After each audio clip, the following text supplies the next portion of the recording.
Мен 20 жылға жақын квартирада жүрдім 3 баламен. Неше түрлі квартираларда отырдық. Салқында болды, Сиырста болды. Қызылордада мен 1-ші класстан 5-ші классқа дейін квартирада тұрдық. Жер үйде тұрдық, от жағатын үйде. Басында газ болған жоқ қой Қызылордада. Сол кезде благостройкада от жақтық. Содан кейін мама Астанаға көшіп келдік осында. 2014-те. Сол кезде вокзал жақта, депо деген районда бір 8 март деген көшеде тұрдық, жер үйде. Біз всегда от жағамыз, қыстың күні салқын болады, бірақ сонда сырысный болды анда. Сосын о жақтан көшіп кеттік сосын. Қарындасым ауырғаннан кейін. Сырыстан ауырады кішкентай бала. Ол кезде қарындасым 5-те ме болды. Көп біраз үйлерде тұрдық, общежитияларда тұрдық. Астана суық, соны үй суық болған кезде неше түрін өтті басымыздан енді. Көкталда тұрдық. Сосын сол Көктал районының арасында 4-5-6 жақты квартирада тұрдық. Содан кейін мен деген мектептен мектепке көшіп жүре бердім. 1, 2, 4, 5, 7 мектеп ауыстырдым. Кішкентай кезімізде біреудің үйінде тұрамыз, квартирада тұрамыз, мен ол кезде төрт оқимын ба, ана үйдің ағаштарын сындырып қоямын, сол кезде сол себептен де көшіп кететін болдық үйден, бұзық болдық қой. Шулап жүрдік біз деген. Ағам екеуміз күнде ойнап, шулап, айқайлап, типі солай айтты да. Тыныштық бермейсіңдер де, көшіңдер деп айтты. Сондай болды. Нағашылармен көп араласамыз. 9 жасымда пападан ажырасып кетті. Содан бері араласқан жоқпыз әлі.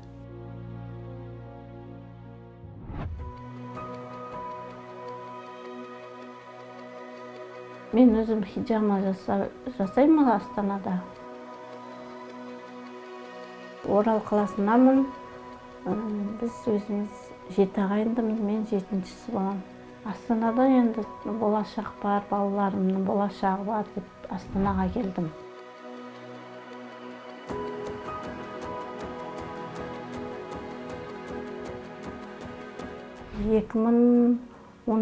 жылғы майдың 13-інде кооператив Ройға бардым. Барғанда Арген Орынғалиевичпен түсіндірді, маған айтты, осылай деп. Содан мен сол жерде договорға бірден отырдым. Өзіме сенімді болдым, кооперативқа да сендім.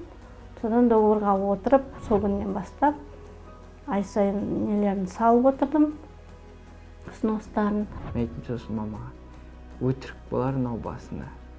Может, лақтырып кетеді деп басында ойладым да, сондай ой болды да. Содан кейін жоқ, лақтырмайды. Тіркелдім мен деген ай сайын салып отырамыз енді. Жарайды деп, көмектесейін деп, стипендияның жартысын беріп отырдым мен. Менде ол кезде 16 мың болды. Содан кейін 1-2 айдан кейін 21 мыңға өсті, қазір 21 мың теңге. Сосын көмектесіп отырдым мамаға. Мен бірінші Аллахқа сендім, сосын өзіме сендім, ол мен ешқандай күмән болған жоқ менде. Осындай кооператив бұрын мен мектепте оқып жүргенде болған. Әкем осындай кооперативтен суды деп ақша алып үй салған. Сол Аргеннің айтуы бойынша, сол түсіндірген бойынша мен солай не қылдым да, оған сендім. Көшіп жүре бермейсің де, енді бір жерде тұрақталып тұрамыз деп. Сондай ой болды. Көшіп қона бергенде енді шаршап кеттім да, бір жерде тұрақталып тұрған жақсы деп ойладым. Сондай болды.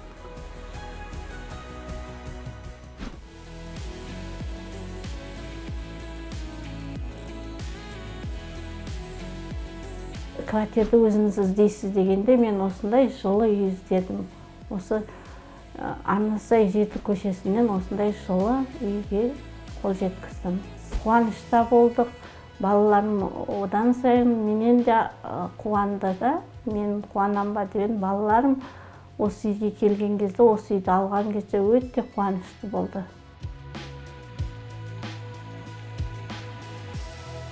Арген мырза, Алла риза болсын. Бала шағасы аман, үй іші сау болсын. Аргенге рахмет көп. Асемгүлге рахмет. Аналарына, олардың рахмет. Осындай ол қыз тәрбиелеген өте көп. Рахметімді айтам. Альхамдулиллах, шүкір, мен бақытты әйелмін, 3 баланың анасы. Өзімнің өз баспанам, квартирам бар, жұмысым бар.